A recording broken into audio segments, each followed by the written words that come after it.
आत्मीय परिजन भाई बहनों, गायत्री मंत्र एक साथ। ओम भूर्भुवः स्वः तत्सवितुर्वरेण्यं भर्गो देवस्य धीमहि धियो यो नः प्रचोदयात्। अखंडानंदबोधाय शिष्य संतापहारिणे सच्चिदानंदरूपाय तस्मै श्री गुरवे नमः। आत्मीय परिजन भाई बहनों, एक दिव्य संदेश लई अंतरिक्षनी दिव्य चेतना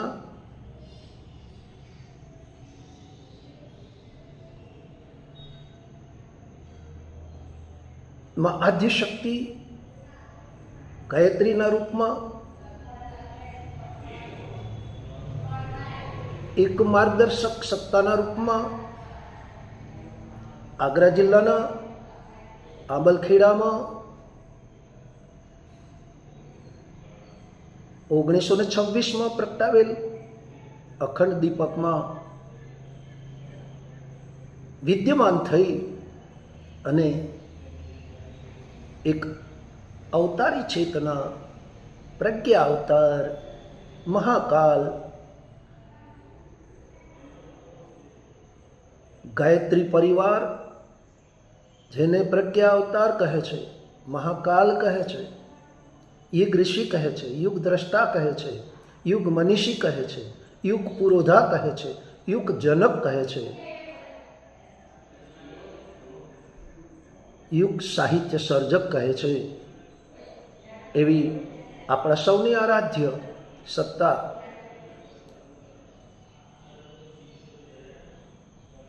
नानी भाई पोतानी पूजानी ओरडी में बेसी अने जप करी रह्या होय छे त्यारे आ प्रगटावेल अखंड दीपक में एक दिव्य सत्ता, एक महान ऋषि सत्ता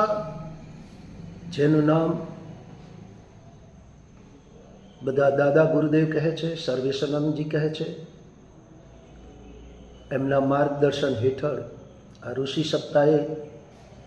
24 लाखना 24 गायत्री मंत्रना महापुरस्करण कर्या, 4 વાર हिमालय यात्रा करी,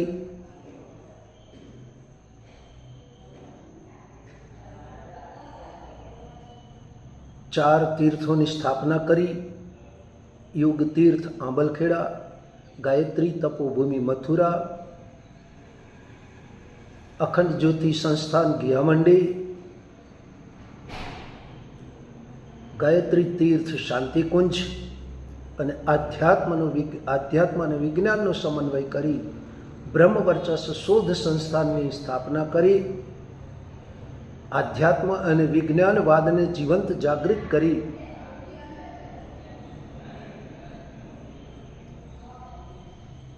ધરતી પર સ્વર્ગીય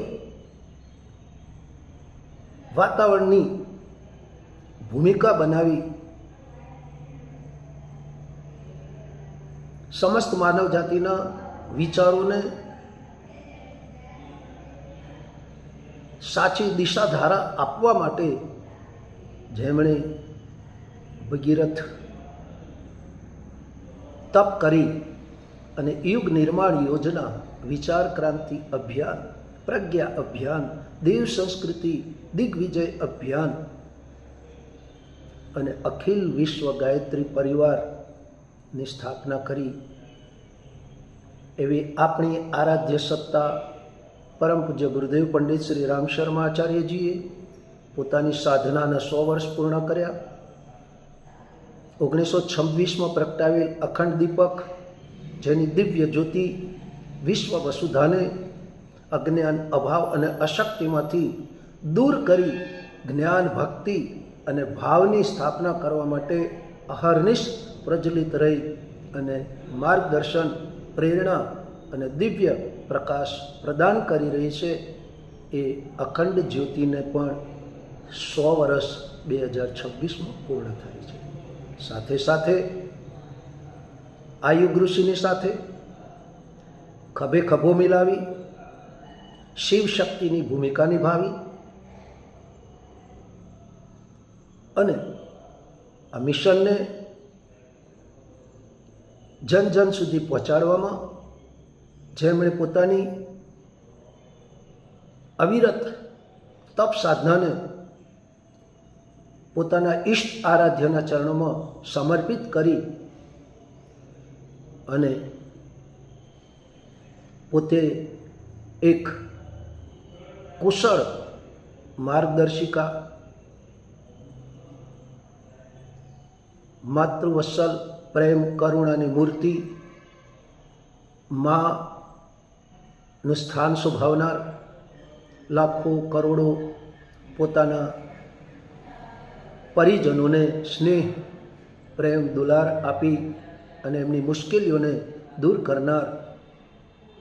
એમાં ભગવતી કે જેમણે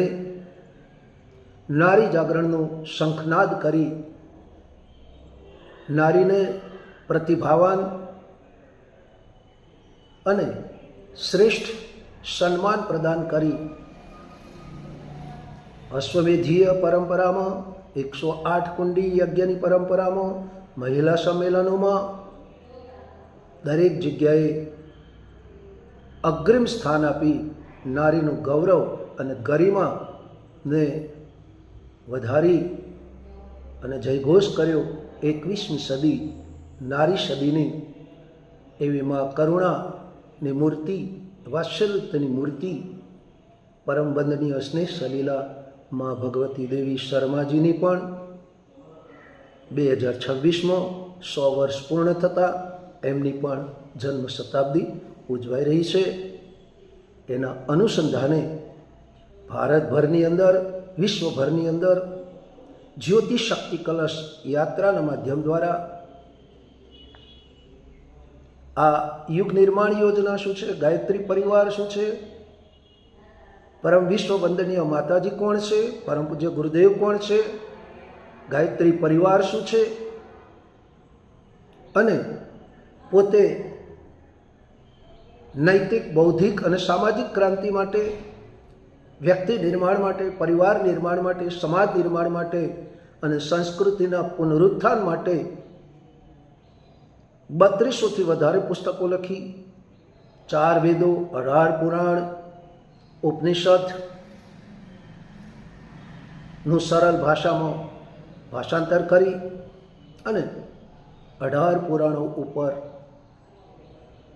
સમસ્ત માનવ જાતિને સરળ અને સહજ ભાષામાં પૂર્ણ જ્ઞાન મળે એવા ઉદ્દેશથી પ્રજ્ઞા પુરાણની રચના કરનાર એવા મહાન આ યુગના યુગદ્રષ્ટા, એમની દિવ્ય ચેતના, માતાજીની દિવ્ય ચેતના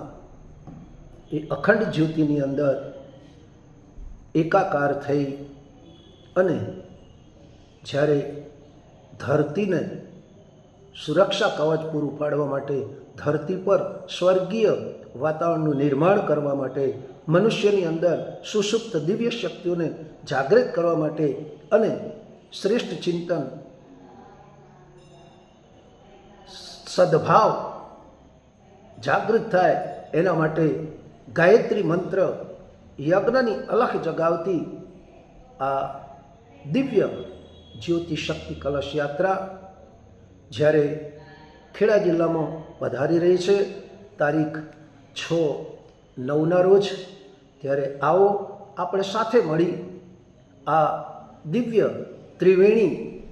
શક્તિનું દર્શન કરીએ અને જે ઘર, જે ગામ ગાયત્રી અને યજ્ઞ તેમજ સત સાહિત્ય વગર બાકી હોય એ ઘર ઘર અલખ જગાવીએ, ગામને તીર્થ બનાવીએ, ઘરને મંદિર બનાવીએ, વ્યક્તિને દેવ માનવ બનાવવા માટેની આ દિવ્ય યોજના જે શક્તિ કલશ યાત્રાના માધ્યમ દ્વારા સમસ્ત વિશ્વમાં ભ્રમણ કરી અને આપણા ખેડા જિલ્લામાં મહીસાગર જિલ્લાથી પધારી રહી છે, ત્યારે આપણે સાથે મળી એનું ભવ્ય સ્વાગત કરીએ અને આ યુગ નિર્માણ યોજના ગાયત્રી પરિવાર શું છે અને આ મિશન શું કામ કરી રહ્યું છે એની પૂરેપૂરી માહિતી જનતા સુધી પહોંચાડીએ અને એક આ યુગ નિર્માણ યોજનાના એક યુગ નિર્માણી તરીકે, યુગ સૈનિક તરીકે, પ્રજ્ઞાપુત્રી તરીકે આપણે આપણી ફરજ નિભાવીએ અને ગુરુના ચરણોમાં સમર્પિત આપણા જીવનને કરીએ, સમયદાન આપીએ અને અંશદાનના માધ્યમ દ્વારા નવયુગનું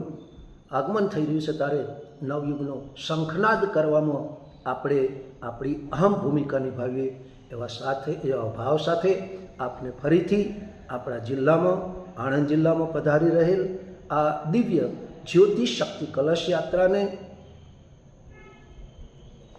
દિવ્ય શક્તિઓને જન જન સુધી પહોંચાડી, ઘર ઘર સુધી પહોંચાડી એના દિવ્ય પ્રકાશને, દિવ્ય આલોકને, દિવ્ય જ્ઞાનને આપણે સમાજની અંદર, પરિવારની અંદર અને વ્યક્તિના દિલ દિમાગની અંદર પ્રેરણા આપી અને એમને પ્રેરિત કરીએ, જેથી કરી આવનારો યુગ સતયુગ હોય, ભારત સમ્રાટ બને, જગતગુરુ બને, ભારત વિશ્વનું માર્ગદર્શન કરે અને ભારત આર્થિક રીતે, સાંસ્કૃતિક રીતે એ વિશ્વનો ગુરુ બની અને સમગ્ર વિશ્વને માર્ગદર્શન આપે એવા ભાવ સાથે આપને ફરીથી વારંવાર આ દિવ્ય જ્યોતિ શક્તિ કલશ યાત્રાનું ભવ્ય સ્વાગત કરીએ એના માટે હાર્દિક આમંત્રણ.